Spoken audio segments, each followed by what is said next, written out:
How to update Instagram Messenger or how to update Messenger. Now it's quite simple and easy, so let me guide you through.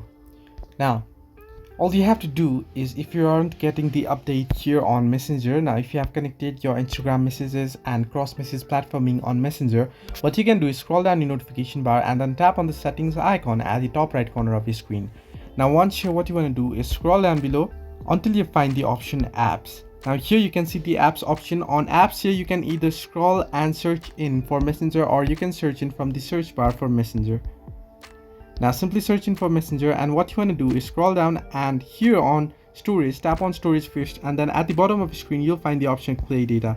What you want to do is delete the data. You can read all of this applicant's data will be deleted permanently. You want to delete it. It will particularly reset the app now, and once you do it, you want to go ahead to App Store or Play Store and search it for Messenger, and you'll get the update right there. Simply update it and then reconnect your account with the cross-platform messaging. So this way you can update Instagram Messenger. I hope this helped you. Do like and subscribe, and do not forget to leave a comment down below if you have any further issues.